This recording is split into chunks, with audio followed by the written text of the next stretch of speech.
she's basically telling people like, no, like 2,000 years of morality and philosophy and all this stuff is based on altruism, and altruism tells you your life doesn't matter, your happiness doesn't matter. That's not the goal. The goal is you're gonna sacrifice yourself for some other, it's out there. It's not for you to find out. It's not for you to take and figure out what your values are and go out and pursue those. No, none of that. Shut the fuck up, listen to what the state tells you, listen to what the media tells you, and just be second-handed and go through life doing what your mom says, doing what your dad says, doing what everybody else tells you to do. And the problem with that, the real issue that I see is that people have taken that seriously and they're listening to that advice and they don't realize that they're hurting themselves. So like, for example, you tell me like, oh, like you think your dad is your dad being a good example? And it goes beyond being a good example. It's like the morality that we teach our kids should be based around, like, if you're inquisitive and you want to learn about stuff, you can do that. And it's not about like, I was having a conversation with some family, right? And they're talking about how, education is important, right? But I thought about it, and I thought about how when I was a young teenager, what I thought about education and what I thought education was.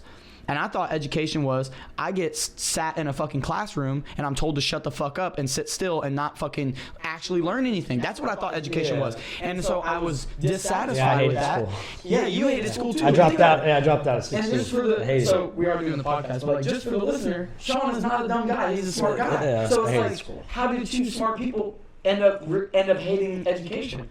You know what I mean? Like, well, you can see it for what it is, because it's bullshit. Also, me having now my fiance being a school teacher, I really get to see firsthand how much bullshit it is and how she comes home frustrated all the time. Just to touch on the education thing for just a brief second, she comes home all the time, bro, completely like upset and frustrated because she's not able to teach. Now they have a book that's mandated by the state that's all they can teach from, to teach the kids what? How to take a standardized test, right, that if they pass it well, guess what happens? The state gets more money from the federal government. Exactly. And so the perverse incentives. Exactly. Do you know about the attendance thing? Do you know about why get paid, people arrest you? Yeah, they get paid based on how many asses are in the seats. And that's why they will send cops to arrest a kid for not going to motherfucking school now, bro. Because truancy. It's insanity. And then you got to think, if they can't find they'll your even come kid, after the parents. But if they can't find your kid and they can't arrest your kid, they arrest the parent who is paying taxes bro. to the government. Like, again, you don't even own the ability to educate your children. That's why my son's in homeschool. Because, and again, a lot of people, and to kind of speak on what we're talking about like being selfish, right? That is a self-interested choice, right? Whether you look at it like this or not, I'm going to say it's a self-interested choice. Because again, it is not in my self-interest for the state to educate my child against me. Yeah. And then later on, so where do kids first learn drugs? Where do kids first get access to prescription drugs or fights or the first time kids are bringing guns to school? And it's like, again, like, is the issue that we can't protect kids in schools? No, that's not the problem. The problem is not that. The problem is not that there's kids going into schools with guns. That's not the problem. Kids want to kill themselves, and they're using the shooting up the school as an attempt at getting back at society, because again, we've taught them philosophy that makes them depressed. We've taught them philosophy that doesn't allow them to like when I think back to when I was a kid, right, and I was getting bullied. Right, I was told, and my dad didn't tell me this. Thankfully, my dad actually knew knew how to solve bully issues. But it's like, think about this, right? You're at school, you're getting fucked with. The teacher says that you're the problem. That's essentially what happens. Yeah. You're the problem. Yeah. You're the issue. And because, when I was a kid, my dad told me, he said, dude, just fight them. Just punch them in the face. And worst case scenario, you lose, but at least they respect you and know that you will stand up for yourself. Right. Versus you go ask the teacher, right? The parents go to the teacher and say, the parents go to the teacher and say, who's bullying my kid? And the state will hide that from them. Won't allow them to have that information. Right, so it's like, think about it. It's like they won't solve the issue. They won't let you solve the issue. You have no way of knowing or whatever. And it's like there's a million different examples of all these perverse incentives. So the way I learned about bullies kind of happened in a similar fashion that you did, except for my stepdad took it in a much different direction. And I came home pretty upset, bro. I was a small kid. I'm a small guy. I was a small kid. I got picked on a lot, bullied a lot for that shit. And one day I kind of got tired of it back home on the bus, and I got beat up, right? And I was very upset about it, bro. Came home. I had a black eye. Older kid tuned my ass up. Yeah. And I come home about it, and I was pretty upset, dude. And I was crying about it. And my stepdad, bro, literally told me, and he took me off by ourselves, and he told me, dude, he said, next time that you come home and you're crying about getting your ass beat, I'm going to beat your ass. And he was like, you're never going to come home and cry about getting bullied again. And then, bro, he walked me down to the bus the next morning and got on the bus. And that kid was probably 12. He got on the bus and told that kid, dude, that if he ever laid his hands on me again, that he was going to beat his ass and his dad's ass. That threat is like, and then the kid's just thinking like, he was serious, bro. As fuck. Like, No, he was, my dad's ass. bro. He was dead serious. He was dead serious, bro. Like the dude that raised me from the time I was about 9 until he got divorced from my mom, and I still went to go spend the summers with him, bro, because he was the only dude that I ever called dad or whatever. Right. But he raised me from about the time I was 9 until I was about 17 or 18, and then we kind of like got into this huge fight, lost contact with each other, and then got reconnected after Atlas was born, and he was a really big piece of shit. And then 2 years later, he ended up taking his own life. But I'm sorry to hear that. well, this dude was a lot, dude. He was crazy. He was the kind of motherfucker that threatens a 12-year-old kid, bro. Right? And was serious, probably. He probably would have done it. He was absolutely serious, bro. And that kid never fucked with me again either. Yeah, no, because he but, got the message. Yeah. He got the message. He's like, something tells me this guy means business. Yeah. I also wasn't allowed to ride the bus until like the last 2 months of school or something because of that. Yeah. They're like, the bus driver was upset, bro. Yeah. I mean, the bus driver, it was a lady, and she never had that happen before. No, and she felt like it was dangerous, right? Like, I mean, they probably have rules against the. Yeah, parents I think they do, bro. I think they very much do. I think those rules exist for a reason, but it goes to show too, like. But this is like 90. Yeah, this is not now in the current. This is climate. like 95 or 96, bro. This is 1995 or 1996. Yeah. Wow. Yeah. No shit. None at all. He was doing it before it was cool. He was being a. Bro, this dude was fucking nuts. Dude, I mean, do you blame him? I don't know, man. I appreciate a lot of the stuff that he did, bro, and a lot of way that he handled stuff. But do I think that was the right move? Probably not. Probably not a good idea to go on a bus and fucking and traumatize all these kids and threaten a kid. Yeah. Also, probably not a good idea to tell your 8-year-old kid that you're gonna beat his ass the next time that he comes to you after getting beat up from somebody, right? Probably not a good. I would never tell Atlas that, bro. Well, and then think too. Now it tells the kid, or like it sends the message that it's like, oh, you need to. Or you keep that shit to yourself. Yeah, keep it to yourself, and that's not what you want. He would tell me you never say sorry, dude. He would tell me you never say sorry for anything. That's the type of shit he would tell me. His favorite thing, I swear to God, bro. Never say sorry. Never say sorry. One of the things that he told me since I was younger than Atlas, bro. You can't be a pussy your entire life. That was one of the things that as an 8-year-old kid, 9-year-old kid, up until, I mean, really. You can't be a pussy your entire life. Yeah, bro. That might go on a T-shirt. I mean, it's a good saying. Yeah, but then you think. Would you ever say that to a child? What type of mentality of like you're gonna tell that? Bro, he's the kind of guy that was raised by a dude that was a Golden Glove boxer in the Army in the World War II era. Okay. Was a shrimp boater in Florida, who a cable broke. This was the guy I called my granddad. Busted his eye, and he just let his eyeball sit in there and rot for 3 days on the fucking boat, bro. He could have saved his eyeball. He just like, oh, fuck it. And just let it. Yeah, bro. Dude, he also. That's crazy. He was a wild guy. He said, I mean, growing up. What do I gotta go back for my eyes? Bro. Like, yes. Like, he wanted to stay there in shrimp, dude. Bro, they owned, the family that he comes from, they owned a fucking circus and alligator farm whenever they were kids, bro. They had a monkey that would chain smoke cigarettes and try to fight people. What the fuck? A chimp, dude. Dude, a chimp that fights people and smokes cigarettes. Would smoke the fuck out of cigarettes, bro. That's so crazy. They said that he would smoke an entire cigarette in like 2 or 3 drags and want another one, dude. Oh, yeah. That dude was like haggard, bro. That's Marlboro Man right there. Dude, I saw pictures of it, bro, from the early 1940s and shit, I was about to say 30s, in Florida, like out in the Everglades, dude. That's fucking wild. That's fucking wild. And I mean, like, just. He was a wild guy, dude. I think like lessons from early life, like, yeah, dude, like the teachers, all the teachers that I had at school, and you can speak to this maybe too as well, but like all the teachers I had, and there are some, I can think of like examples of people that were the opposite of this, but for the most part, 85% were like people that had done nothing with their lives. People that were not good at, like, they're not a physical good example, but like just in the way that they interact with other people, they're not a good example. Yeah, they're not good examples to your kids. And then they're not motivated or entrepreneurial, and they don't have, like, they've never seen the fucking world, so they don't really know, like, and they don't have a lot of life experience, because again, you have a lot of these teachers are 20, like my mom, when she got her teaching degree, she came out of school 20 years old, like. Is she going to be great at teaching at first? Probably not. But then, like, she talks about, like, the thing you're telling with your fiance, talking about, like, teaching at school.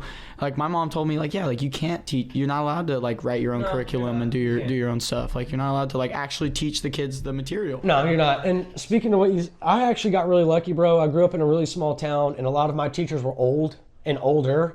And then we had some teachers who had been in the military. We had some teachers that had done...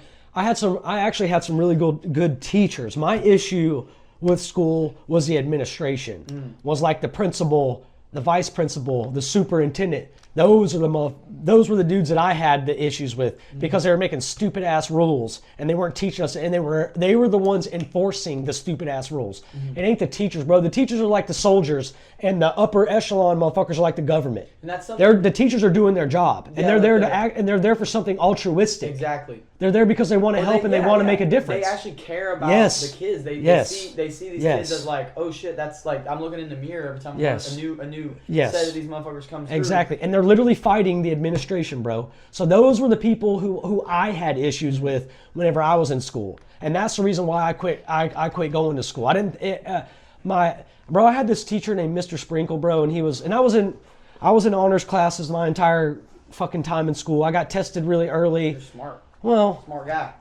I don't know if I'm smart or just like, I can just remember a lot of shit that I read. Do you know what I'm saying? Yeah. I can remember shit really easily, and maybe that does make somebody smart or whatever, but I had this teacher named Mr. Sprinkle, dude, and it was right before I dropped out of high school, and he knew that I was fucking up, dude. He really did. He knew that I was like being bad, and I started to come to school way less.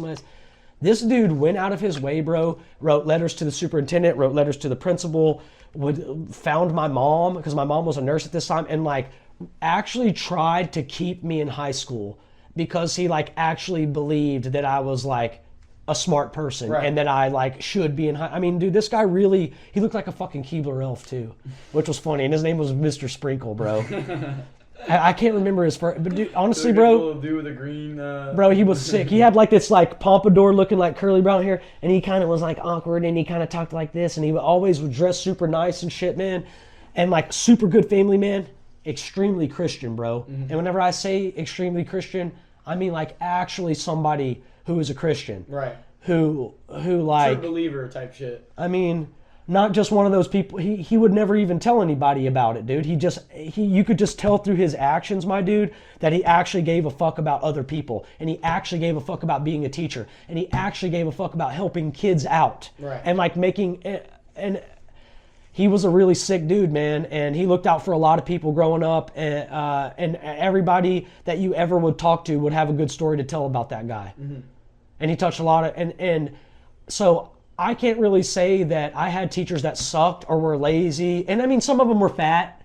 Yeah. And most they sit down all day. So and a lot of them were like ladies, dude, older ladies, bro. Ladies. And I'm not trying to be an asshole. No, I mean, like, I had a coach, like, I had one of my teachers was a coach. And I remember thinking, I was like, damn, bro, like, am I going to get older? I literally remember sitting in his class having this. And I was like, damn, I'm going to get older.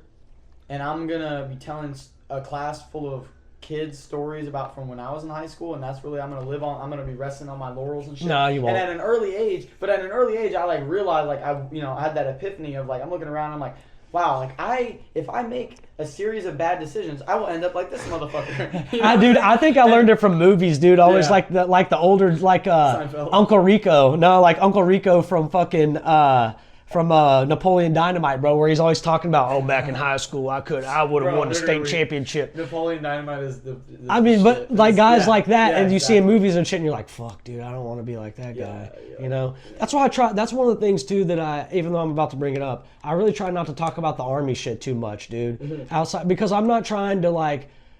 I don't ever talk to you about that shit, do I? We talk about shooting stuff. No, Like unless I ask you about it, but it's like when X-Ray talks, X-Ray And Alpha. I'll mention something sideways about it if it pertains to what we're talking about. I'm like, oh, in the army we did something that this way, but it's not. I'm like, hey man, guess what, Chris? Did you know that I used to be in the 75th Ranger Regiment? Yeah, exactly. Do I? No. Never. Just for Because it doesn't matter. Because it doesn't matter. I used to be that guy. Right. Now I'm Dad Sean. Interesting. Wannabe USPSA guy. Yeah, wanna be USPSA GM. The funny thing you mentioned about it, like I have one of my homies, I'm not gonna name him, but because he might even be watching this, but and like so he was doing artillery stuff, right, in like Alaska, and they're like, he's telling me about like, oh yeah, before I left, we did this big ass like training op where we all like, they drop us on the side of a fucking mountain somewhere, and shit's flying over, and we're like, holy shit, they're fucking hanging the gun from a Chinook, and he's telling me about all the shit, but I didn't ask him, like it was more of a thing where it just came up naturally in the conversation, but it dawned on me while he was saying it out loud. I was like, oh yeah, this is the coolest shit ever. Like I should have asked you about this shit, but it's kind of a thing where, you know, even he realizes like I did that shit when I was basically a kid. Like I was I was not like, you know, he's about to be 30, you know, so he's looking at it like, you know, like, yeah, like, sure, like, a bunch of my homies are still doing that stuff, but I'm trying to, like, live a normal life and do normal shit, and that's not my personality anymore. It's cool to talk about it. It's cool to talk about it. It's cool to mention it, but it's not. But like you said, it's not cool. I'm more worried about what somebody's doing right now versus than what I did like 4 years ago. And X-Ray Alpha LLC fucking shooting instructor Matt Prenka. That's his full. I couldn't think of his fucking name. Sorry. I'm glad you helped me. Matt Prenka's. Hey, shout out to Matt Prenka. Not that he needs my shout out, but funny thing he says is just like, bro, I don't talk about the people that I train with. I don't talk about any of this shit. He kind of does like eat his own words sometimes. Like he'll say one thing and then kind of do another. I'm not here to just bash Matt Prenka, but the thing that about what he's saying that I think people miss is that when he says, yeah, the people I train with, they don't talk about height over bore excessively. They don't talk about what bolt carrier group, what weight, buffers. They don't talk about that shit because it's just not like, we're talking about techniques to solve issues and problems and emerging tactics that the people we're going against are doing. Exactly. And it's just, there's so many other higher level things because we've all got a baseline of skill that we can draw on. Yeah. And that's where you want to be. We put in those work, like we put in the work. So it's like I know my gear, you know your gear. If we walk out today, we go to get some fucking hot and spicy McChickens, and it goes down, and we gotta do what we need to do. We've done the requisite work required to defend ourselves in the free world, right? In the free world. Now, I'm not Matt Prenka kicking indoors or doing any of that type of shit, but it's like nobody cares what your bill drill time on Instagram is when you post it, and 6 months later you haven't dry fired since then. You know what I mean? It's like it's about the work that you're putting in the today, the things you did yesterday. Yeah, like our plan is after this, we're headed to the range for. You guys are gonna see that. So many hours. Yeah. Right. Like however many hours we decide to get there and absolutely fucking rip it today. Right. And that's the important thing, dude. It's like the time you're putting in. Yeah, and just doing it, man. And talk about what you're doing now. Not what you did then, not what you want to do, not what you're gonna, coulda, shoulda, woulda, whatever the fuck. But I think too, you know, and this is something that gets hard when you're having a lot of these discussions about like life. You're having discussions about like where you prioritize, where you're putting your time towards. In the military, and you can speak to this because like you have no choice. Your time is managed for you in a way because they're like, oh hey, at this time you're gonna be here, you're gonna do this. Yeah. Everybody, it's like no, there is no person. You don't need it. No. Being in prison, bro. Yeah, Easy. You're right. Honestly, very easy. So when you get out, it's kind of hard to not draw on the like, okay, shit, like I'm gonna wake up. Like yesterday I fucking woke up at 4 a.m, not because my alarm went off. My alarm didn't go off. I woke up because naturally I woke up at 4 a.m, and it was like, all right, bet, time to edit this fucking video for the next 3 fucking hours. And I'm not saying that because I fucking hated doing it. It was fun, I enjoyed it, but it was just like, you know, you have to manage your own time. Nobody's gonna do it for you. No one's gonna do like I saw somebody post like, the work, like the results you're getting now that you're unhappy with are a result of the work you're not putting in. Yeah. So if you're absolutely right. if you're sitting here like, oh, I suck at shooting, or I suck at grappling, or I suck at fucking reading, I don't know. Whatever. Fucking, I'm not doing so hot in my relationship. I'm not, you know, being the best dad. It's like, have you thought about doing it? Just do. Have you thought about doing it more? Yeah. You know. Just do the thing. And that might mean, and like we were talking about before we started the podcast, or like at the beginning, you know, talking about like selfishness and taking your life seriously and what selfishness is. Like, it's not self-interested for me to put a plate of cocaine on the table and start snorting it, because my life starts to get worse the more I fucking do that. And then you talk about like, okay, like shooting, you know, grappling, or all these other things. Like, they're hobbies. You don't have to do that. Most of us aren't paying our bills with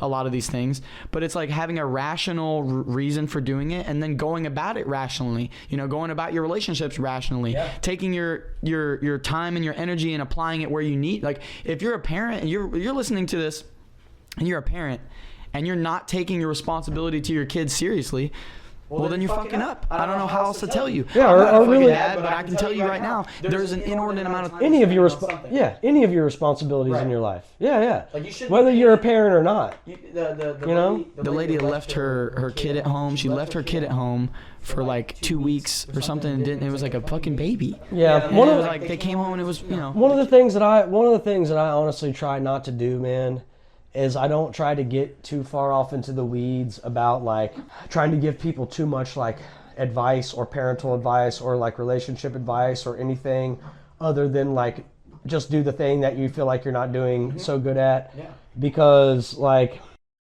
self is the best advice, because again, like, you know, we were talking about Ayn Rand. She talks about, you know, the virtue of selfishness. Like, basically sit down, take a moment, stop, you know, like watching TV, turn all the music off, get a fucking piece of paper and a pen, and write down the things that are important to you, and then start thinking about, okay, well, how do I attain these things in a rational and in a non-contradictory way. You're not lying, cheating, stealing to get those things, right?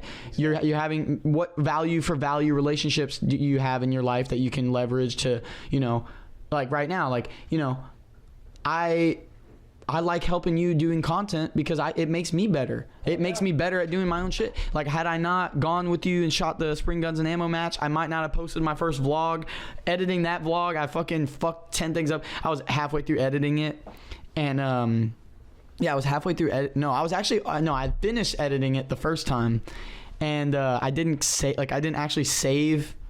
You get what I'm saying? So you get where I'm going with this? I didn't actually save the fucking, like, the project file. So I go to render it, and I was like, I'm just and it all went away. Dude, I had to re-edit the whole thing. Yeah. So but it's like that. It's like, you know, it's like in the sometimes you're gonna have to make not sacrifices, because that would mean you get nothing, but so you're gonna have to decide, like, okay, am I gonna do this thing or am I gonna do this thing? Like, am I gonna meal prep or am I gonna eat fucking a donut? Like, you know what I'm saying? It's like, and again, the donut's easier. The donut makes you feel good. You know, the donut for a little bit. Yeah. The donut makes you feel good, but then you realize, like, oh shit, it's not in my self-interest to eat fucking donuts all the time. Yeah. You know what I mean? And or you'll end up becoming a donut. You'll literally become one. I love one of the fucking British insults that I actually fucking donut. Yeah, you fucking donut. It's so funny. Okay, and touching back, like rewinding like 30 seconds where you talked about filming your first vlog. After you filmed that vlog, I end up doing the same thing and filming my own very first vlog, and it was shit. Yeah, well, also, it's absolutely trash. Well, can I say? Well, I didn't think it was trash. No, it was trash. I watched it in El Salvador. I was like, oh, okay, this is actually kind of my next one was all right. The one where I did the outdoor match is a lot better than the classifier. A little bit of an evolution, but that's the thing. How do you get better at? We just you gotta do it. You gotta do the thing. Something you gotta do it. Yeah. And when it comes and take criticism, bro. You gotta be able to take criticism. And I don't mean somebody shitting on you. Mm-hmm. I don't mean like you don't gotta take somebody shitting on you, but I mean you have to be open to like to constructive criticism, dude. To where somebody be like, hey, bro, you know that if you weren't backlit, your Glock would show up better on the video, because on my first vlog, I'm sitting literally in this position and I'm like talking about the gun, and the gun's in the fucking shadow like this the entire time. So it's just a black, it's a black fucking blob. Yeah. Right? Exactly. So if I was sitting in your spot, granted where I did the next one, and the light is shining in my face and I'm showing, you can see it perfectly. It focuses better. Yeah. Right? Yeah. It's small stuff like that I knew that before, but it's something that I didn't even think about, because I was like, oh, I'm just going to try this out and sit it. And then after rewatching it, I'm like, oh, well, fuck. And the other thing, so like I mentioned, like, bro, I've been editing videos since before I got out of high school. Like, I should know to fucking save the project. But it's like also like it has to be like with shooting. You have to take L's. You have to go to the match and just suck fucking eggs to realize, or get DQ'd. As on the first stage as the second shooter. Oof. Yeah, but you know what I did after that, bro? I drove home. I was upset for a little bit. Got back in the car. Drove all the way out to the range, and I shot 600 fucking rounds, bro. And I went and shot for 4 hours. The best way I can encapsulate this of like what you're saying, like I like, instead of going home, like it's not in your self-interest to go home and just sit there and just be depressed and just mad at yourself, or think like, wow, that just sucks, like this feeling sucks, like everything sucks, like I fucking hate it. Should I just sell my gun and just become a Jane? You know, you're like thinking about like your like whole life. You're like, fuck. And then you're like, okay, well maybe it's my fault. Right. I'm gonna go rectify. Yep. I need to go get better. Yeah. Yes. That's literally, Chris, literally the moral of the fucking story, brother.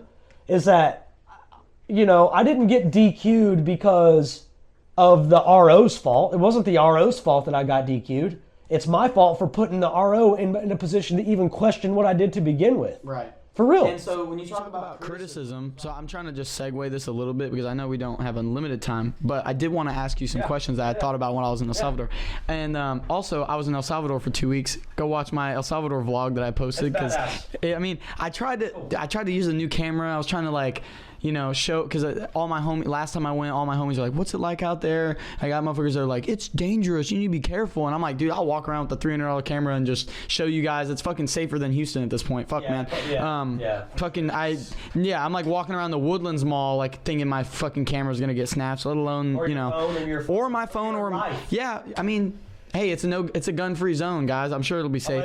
So you talk about like constructive criticism, and this is something I was thinking about when we were in El Salvador, or when I was in El Salvador, thinking about, you know, how I'm doing things. I'm critiquing myself, which that's the self-interested, selfish conversation that comes up in a way. But I was gonna ask you, so like the Milsim West cadre, the people that are putting on these events, right? Would you say, like, describe to me as someone who's an outsider? I haven't done Milsim West, so I don't know like that much about it, but I'm watching the videos. People are posting videos. There's some stuff on the internet you can watch of like kind of get an idea of what the events look like. Yeah, but you gotta go. But also you gotta go, because it's like a whole living, breathing world and shit. Yeah. But criticism, like is there a, like, and I know that you talked about this in the military, there's in this like, oh hey, we're all trying to make each other better, so yeah, there is constructive criticism to be had. You get what I'm saying? Mm-hmm.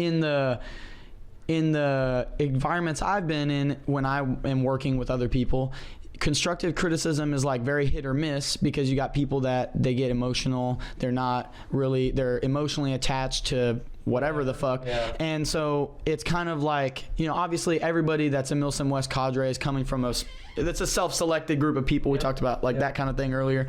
But it's like all ex-military dudes. Rangers and Marines. So they're already kind of most of them I think are operating at a high tempo and doing, you know, they're all fit, they're all doing fucking, you know, what they're supposed to be doing. But I guess basically what I'm asking you is like, describe the culture of the Milsim West cadre, because I see people asking questions about it. I wonder about it, and then I wonder like how, because to make an event, I'm getting it. I'll end this question. Okay. To make these events so badass and like it's a living, breathing world, I imagine there's got to be some process of like refining what you've been doing over time, and like, hey, like maybe we could do this differently. Maybe this. Yeah, absolutely. Yeah. You know. Yeah. So yeah, bro, we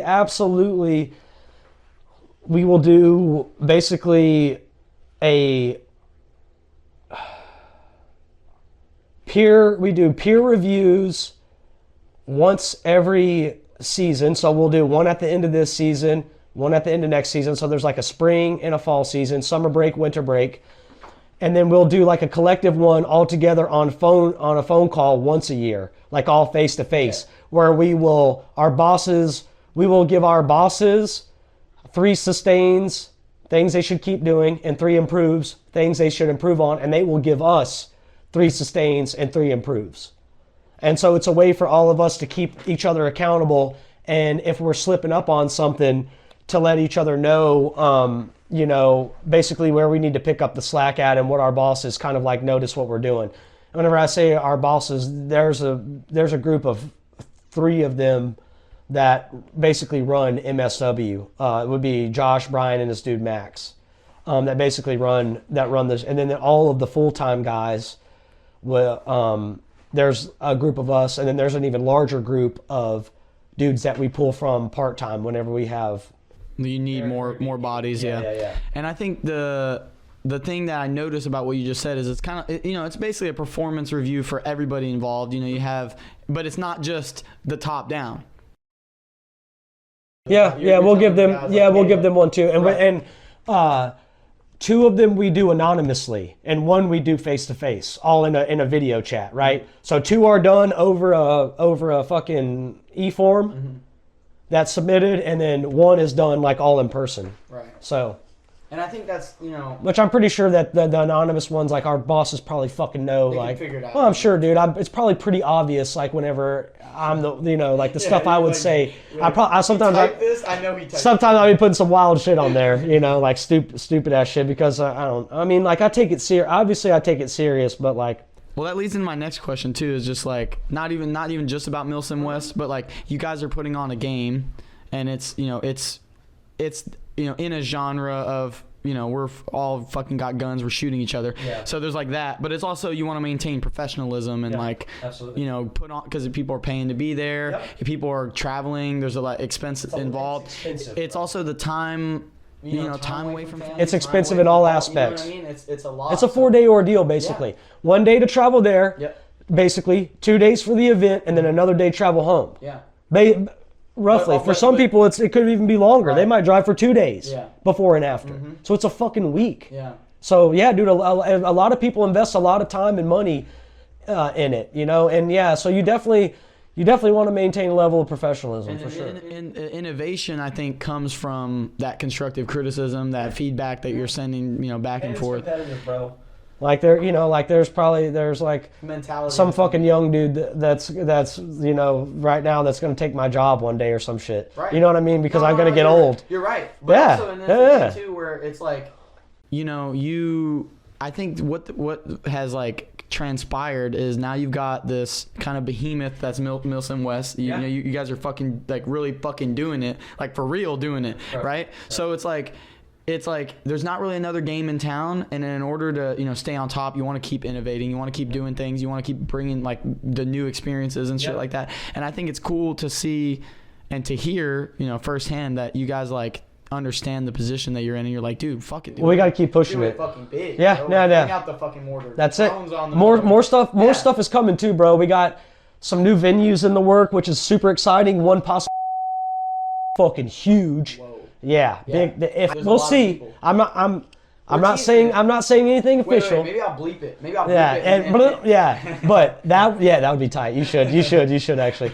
But dude, that would be huge, bro. Because it'd be very close for us, and and then we have a game type that got kind of like teased / announced. It's like a prison escape type game, where it's like this hybrid of our insurgency and force-on-force game. Mm-hmm. So there would be the two factions, Rust 4 and NATO, then a civilian prisoner faction, which would have been captured NATO dudes that are in the prison. Wow. And the NATO dudes would be out there would be like a rescue force, and they would have to conduct a prison break. Oh, shit. So some people are LARPing as prisoners, some people are LARPing as prison guards. There's a prison warden. There's a select secret unit of FSB police, Russian police, that would be operating. Dude, that'd be crazy, bro. And it's at this place called it would be at this place called Summit Betchel Ranch, which is the largest Boy Scout venue in the entire world. It's, bro, like, and when I say this number, it's gonna blow your mind. It's like 50,000 fucking acres, bro. The fuck? That's crazy. Like you can.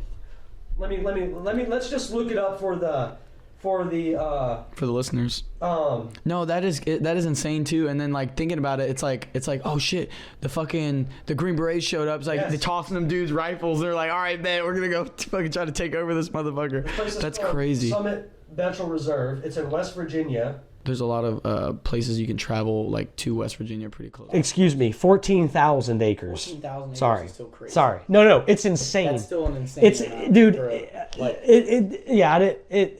I thought they said something like, anyway, 14 is the official number. Okay, 14. 14 is the official number.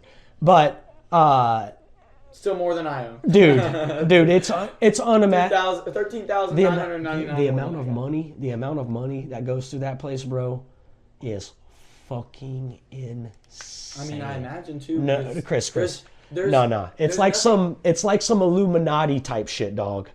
They're The Illuminati. not the Illuminati, but it's like some 1%. It's like some conspiracy fucking type, like 1% billionaire type people. Bro, you know how much there are bronze statues all over this place, okay? And in order to get a bronze statue made of yourself, you have to donate upwards of $5 million or something. And the amount of them that are out there, bro, there are hundreds of them out there. And you're doing the math, you're like, what the fuck? There's Bro. a fucking fat stack of... Dog. You know what I mean? That just you start They're doing the math, like, wait. they're everywhere. If you can imagine a 14,000 acre piece of property that has all the most state-of-the-art facilities all over it, that has this like crazy innovative bridge thing that they built with like this special engineering club. Once you start looking into the people that donate the money out there, bro, it's all these like crazy right-wing. It's wild, bro. It's wild. Shit, Rush Limbaugh has a statue out there. He probably does. Honestly, that's fucking. it's kind of wild, bro. It is wild. It's kind of wild. It's cool. But y'all are gonna play. We have already. Oh. The first game that we played out there was the toughest MSW ever, bro. It was below 20 something degrees. It was raining, sleeting on us. It snowed. Sheesh.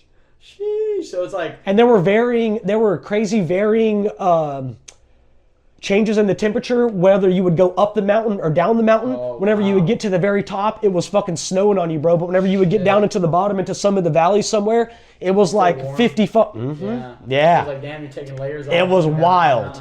It was wild, dude. That's wild. It was wild. So you can, I mean, again, just for the audience, right? Can you guys, just any of these other, I'm putting this in quotes, let's barely not even call it Milsim, but like these trying to compete with Milsim West. Like, bro, are they gonna have an event where there's an ecosystem of fucking like no? The reason why, Chris, honestly, is because of the cadre, dude. Mm-hmm. It's because of the dudes that there are nobody else in any of the other event companies or whatever you want to call them, airsoft event companies.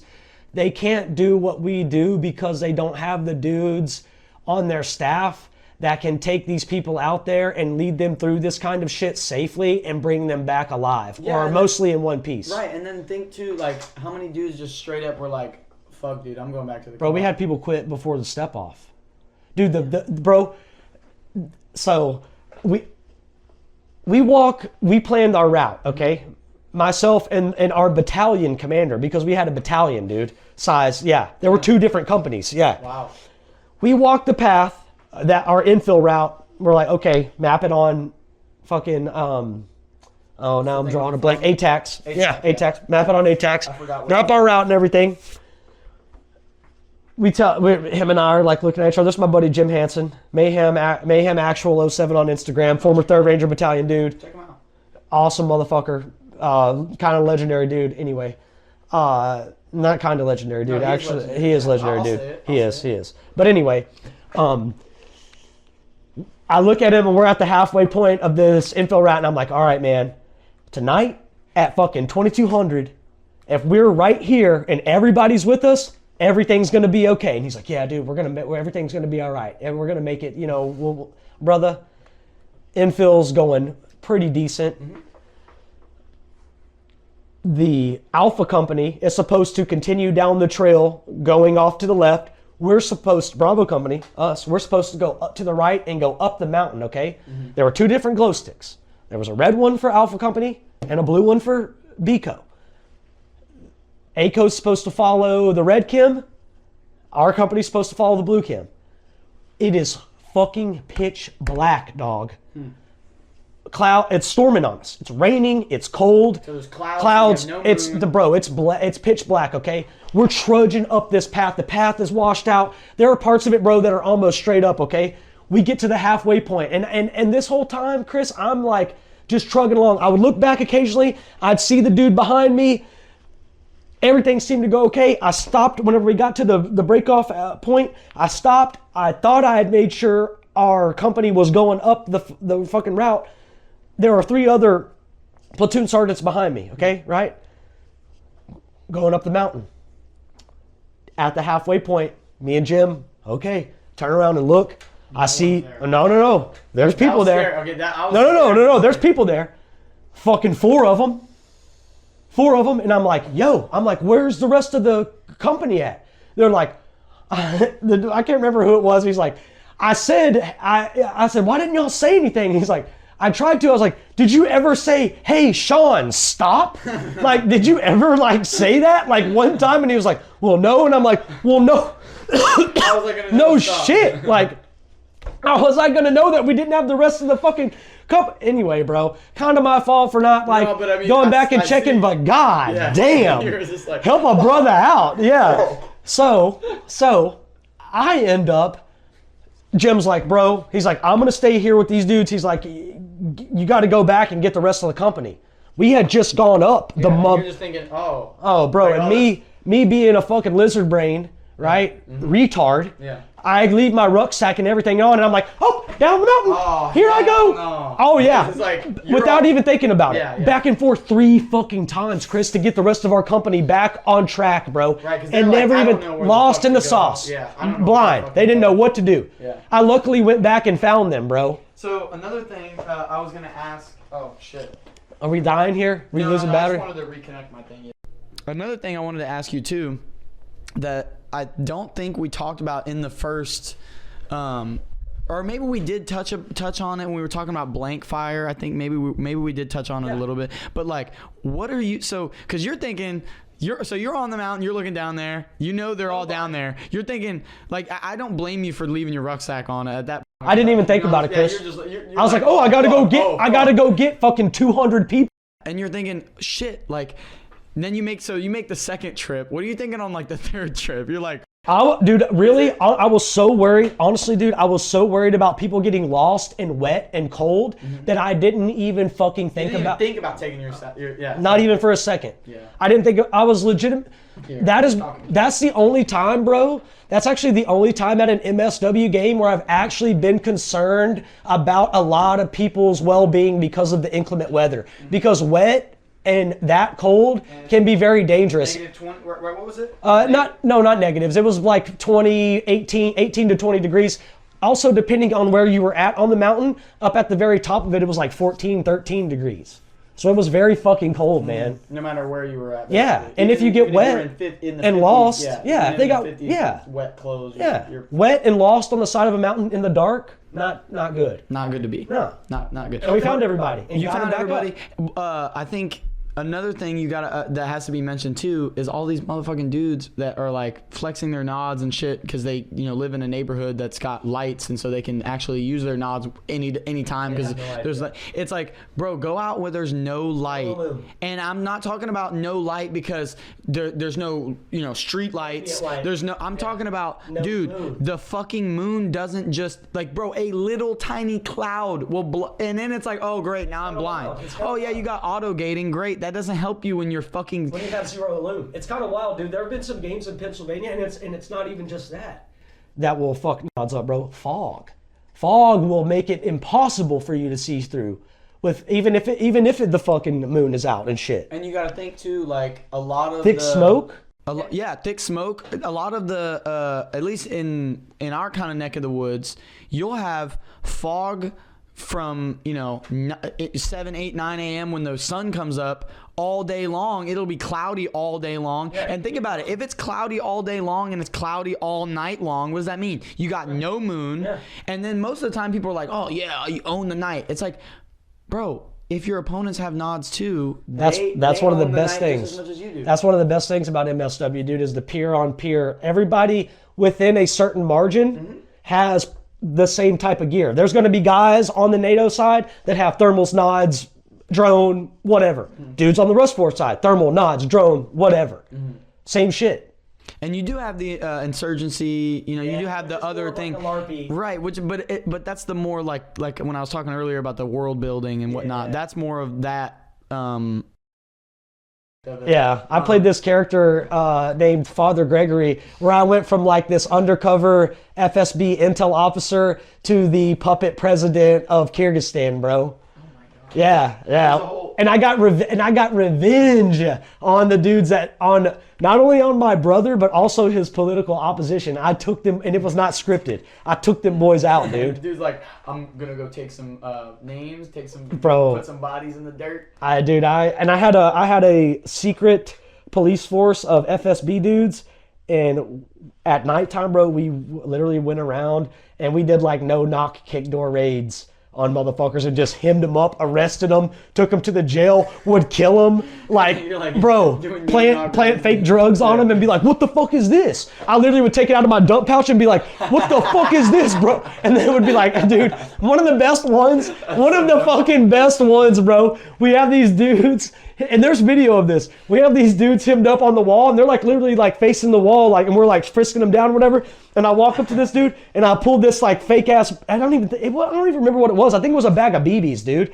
And I'm like, I found these drugs in your house. He's like, no, those drugs aren't mine. I'm like, no, I found them in your fucking house. I was like, this is your house, right? He's like, yeah. I was like, well, then whose drugs are they? And he goes, they're my buddies. I was like, oh, they're your friends? I was like, you're telling me that these are his? He's like, oh, yeah, these are his. And the dude's like, no, those aren't mine. And I was like, you just ratted on your fucking homie, dude. And then smoked both of them and killed both of them, dude. Killed him and his homie. Shot him. No. But you're like, man, so wait, you just ratted out your homie? He's like, you're a rat. But now you're done. Yeah, but you're a rat, bro. I thought we could be cool. Bro, and that same night, we were going to turn prisoners into the police, bro, and somebody shot at us from the police station. And we went in there and balled the police up, bro. Raided the police station, shot all the cops inside the police station, all the prisoners, dude, and then left. You're like, we're the sheriff in this town, motherfucker. Like, zip time, motherfucker. Bro, straight up. Straight up. Flex cuffing them. I mean, like, of course they have to consent to it. You can't do anything to like. Obviously. Yes. That goes without saying. It should. It should. Okay. It should go without saying. It should go without saying, but this is a game, and everybody in there knows when you're getting flex cuff, we're not gonna do fucked up shit to you. Yes, exactly. But that's like I talked about. The professionalism. It's like, yeah, sure, there are other. They call themselves milsim events.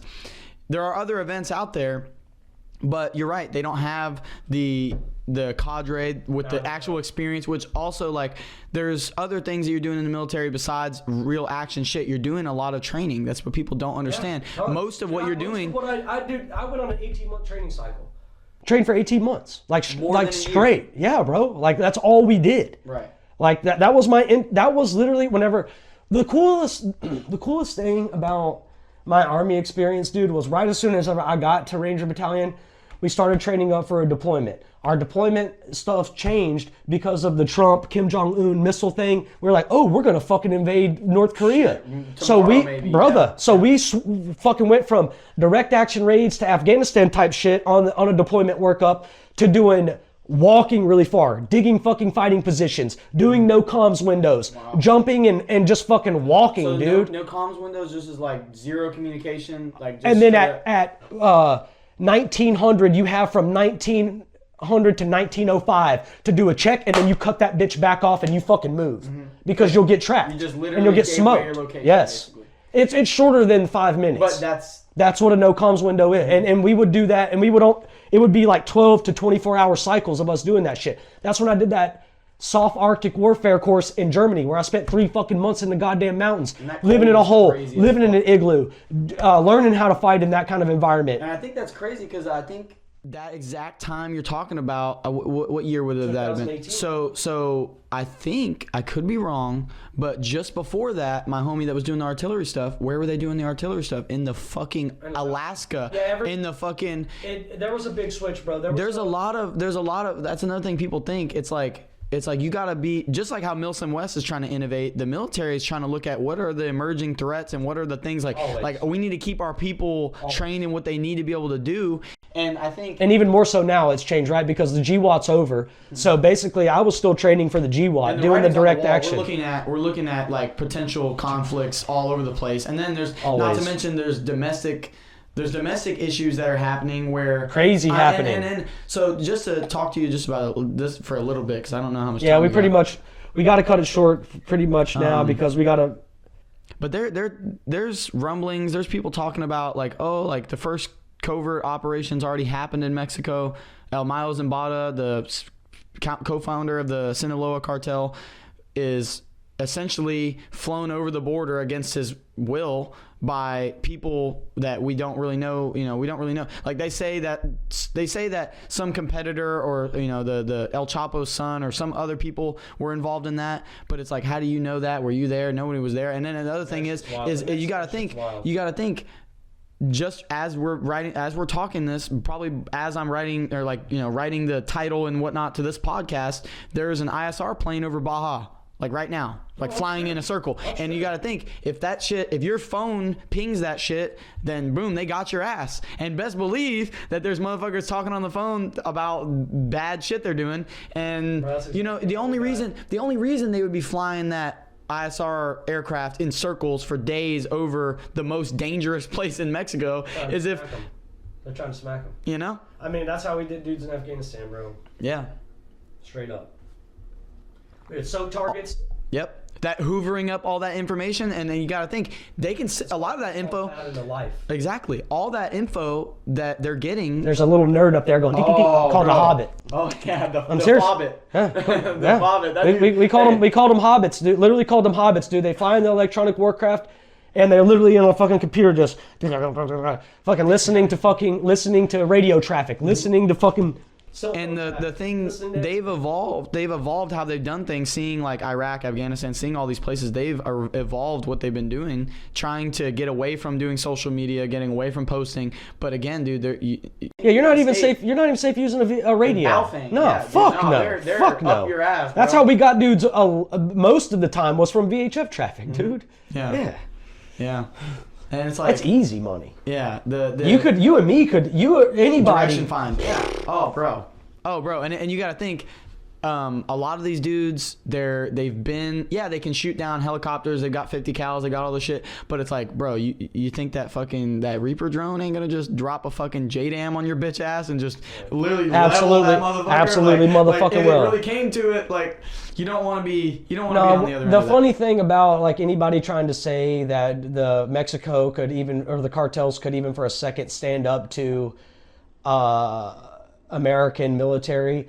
They must have forgotten what the fuck we did to Iraq, bro. Mm-hmm. Because we carpet bombed the living fuck out of that place, my dude. Iraq doesn't there's a terrain considerations. There's like the mountains and all that stuff in Afghanistan, but like just talking about Mexico, like I don't think like people see that video of the brigadier general getting a drone like a bomb dropped on him from the drone. Like that shit was crazy. But notice that was a Mexican convoy. They were in Mexico. So like, you gotta imagine, bro. Like they're.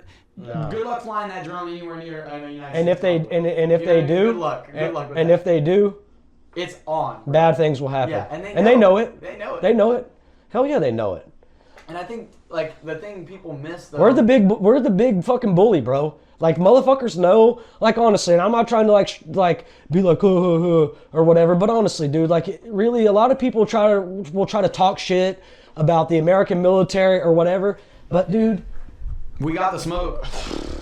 We got plenty of smoke. People really don't know, man. They don't know. So just to bring it full circle, like the El Mayo Zambada thing, like in the Mexican government, people are saying, and credible people are saying this. Ed Calderon's talking about it.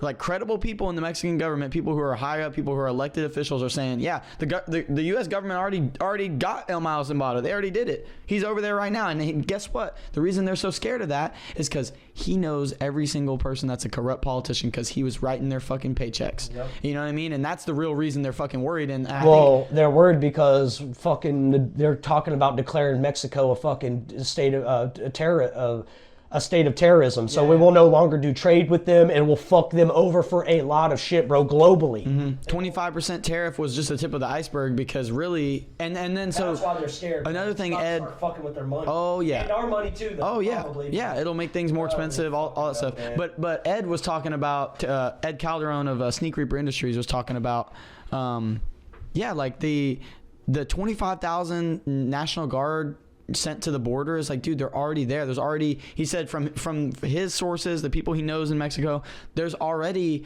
2,000, 3,000 in Baja.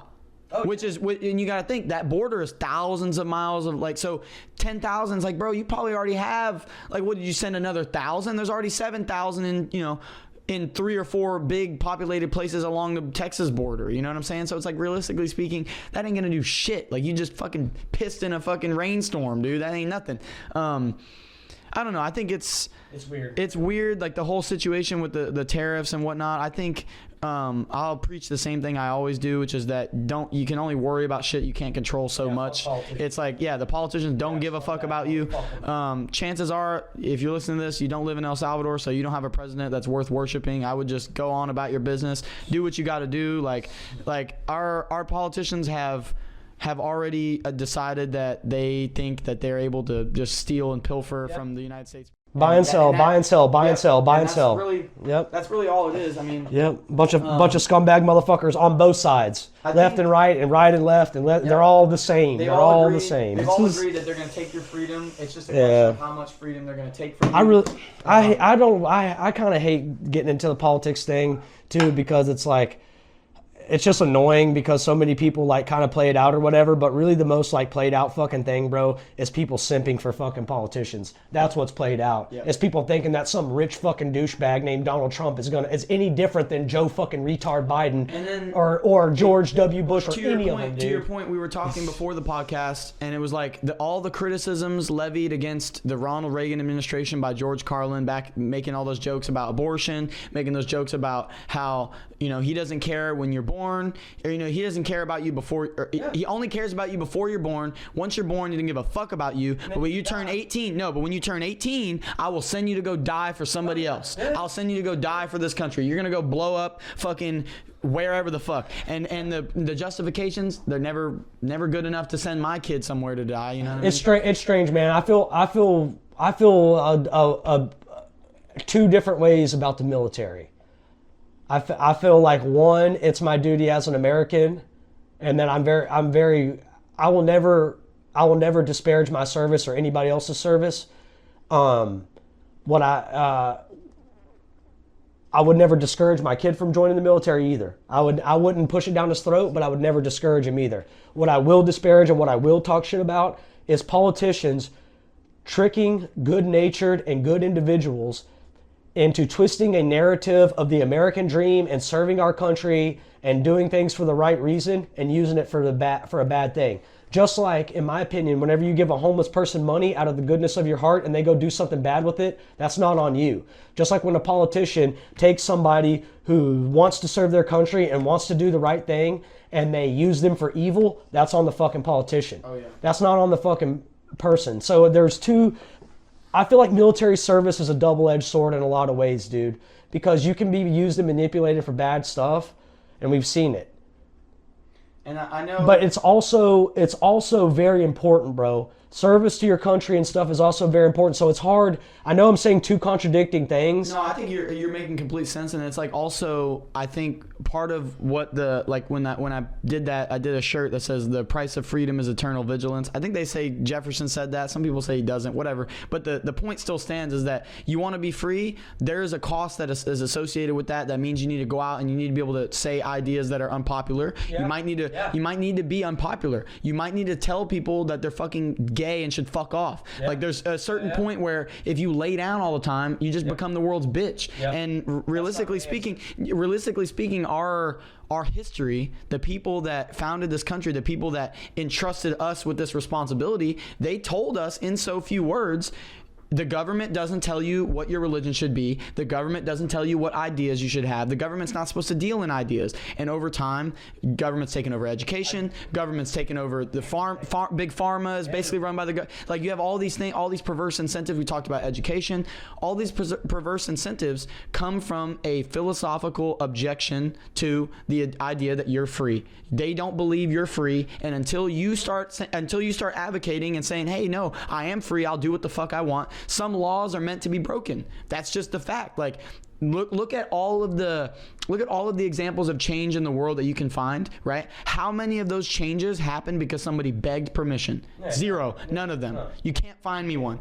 No, and also too, man. Once we started doing the lobbying thing and like rich people started buying politicians and scientists and doctors and every fucking thing else, man, so they could make more money. That became the fucking bad thing, bro. Right. Because and now it makes people question basic shit. People are questioning everything. And again, I'm not against questioning everything. I think you should be allowed to.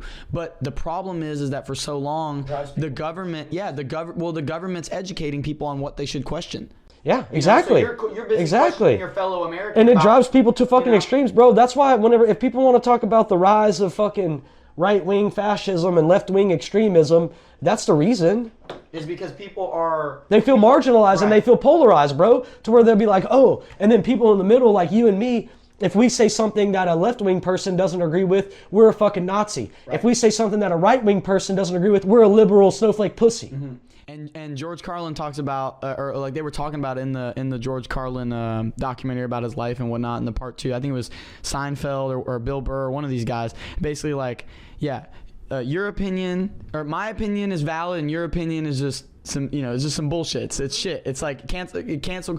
When you agree with me, that's good. When you disagree with me, that's cancel culture. Yep. And it's kind of the same thing. It's like people have had their thoughts kind of reduced and everything's been dumbed down, and we have a responsibility to take our life seriously and rebel against that. Yep. And so, thinking real hard about the things you do in your life, thinking real hard about, the ways you could improve. And you talked about like, the constructive criticism. Like if we can't take constructive criticism, then I don't know, I guess just go live in the woods and just, never have to deal with, anybody else, I guess, forever and just be a hermit. But that's not the life I want to live. That's not the life most of my friends want to live. So, I can't think of a better way to end the podcast other than saying fuck politicians and they don't care about you. The only thing you're going to be able to do at this point, given the situation of like the country and like the doomerism, all that shit, is just be optimistic for the right reasons. Yep. Because again, like look at the Soviet Union. Look at the Soviet Union. Like that shit fell in a night. It happened it happened all at once, and no one 3 months before the Soviet Union, this dude said, I'll fucking if the Soviet Union falls, I'll pay you 10 grand. And he ended up, I forget what the story, Michael Malice told that story better than I can. But he was like, literally, this is like a month, I think he was a president of Belarus or something. He was like, yeah, it'll never happen. And then like a month later, it's like to the day, a month later, it happened. So it's like, and they were in a way worse way than I think we are in America. Yeah, way worse. So if the Soviet Union can fall and in a night because people basically just all at the same time decided this is bullshit, I think we'll be fine. I think we'll be okay. I agree. The egg price will come down. They'll produce more eggs. It's not, don't go buying more eggs than you need, type of shit. I think another thing too, man, maybe if regardless of whatever side of the political spectrum you find yourself on, if you find yourself buying into every single thing that your side says, probably got a problem. Right. Probably should start being a little bit more objective and maybe find some new friends. Yeah, I love that Alex Jones clip talking about the Super Bowl.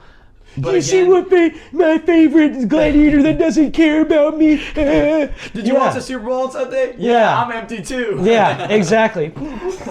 Don't just get distracted. Like, don't just go. That's play what it's video for. games. It's the Coliseum, brother. Right. Don't just go play video games and ignore the world. No, like go meet people. Yeah, like go meet people. Go meet people. You'll find out that they're not so much different. Exactly. all. And if you're a guy like us and you're into guns, you're into knives, you're into defending yourself, you're into defending your family, you train often, find like-minded people, and then if you have a homie that like shoots a gun once a year, bring him with you to the range, you know. Show him what the fuck it really looks like to be able to be proficient with your stuff that you own. Because if it's just sitting in the safe, it ain't doing you no good, you know what I mean? And yeah, you could, bro, it'd do you more good to go pawn that motherfucker and buy your kid a fucking trampoline than it would be to fucking, you know, let it sit there. And then when you do need it, I watched a video of a dude, I mean, well, I guess we'll end on this, but I watched a video of a dude.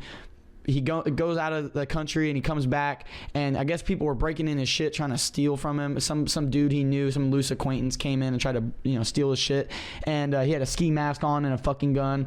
And dude, his girlfriend's laying in the bed, you know, he wakes up, he's in his bedroom, and the dude's outside the door, and he, you know, gets in a gun battle with this guy, and let's just say he didn't solve the problem, and his girlfriend got shot, he got shot, he shot the dude, and the dude, I don't even know if he expired or not really an important part of the story, who gives a fuck what happens to that dude, but moral of the story is that dude had a gun, but he didn't have the skills or the proficiency or the ability to perform on demand, or even really a plan. That would help too, having some kind of plan for that situation, you know, having a way of getting warning before the dude's in your house, stuff like that. But you know, like me and you are gonna stress this.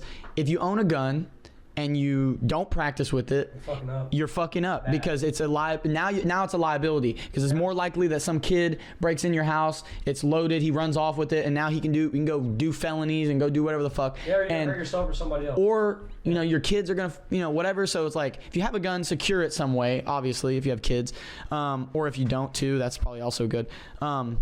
Train with your shit, practice with what you've got. Yeah, it doesn't matter. Like, okay, right on the table, $1,300 Daniel H9. Like, do you need this? No. Honestly, no. You could buy a fucking Taurus 22, load that bitch with some punch, and give it to your wife, and she'll be able to shoot that motherfucker way better than she shoots this thing. And again, it's not just about you, and it's about your family. It's about the other people that look to you for. Because again, you know, Sean is the gun guy and everybody that he knows life. I'm the gun guy and everybody that I know's life. And they come to me for advice. It's like, should I tell him to go spend a car's worth of money on a fucking pistol? Yeah. Maybe, maybe not. Is he gonna like shooting in a year? Maybe, maybe not. Maybe he just gets a Taurus, you know, and he can pawn it when he fucking inevitably spends all his money on Bush Light or whatever. You know what I mean? But like, realistically speaking, like, that's funny. I don't know. I'll let you end it off, but like, no, that's it, man. That's it. Train with your shit.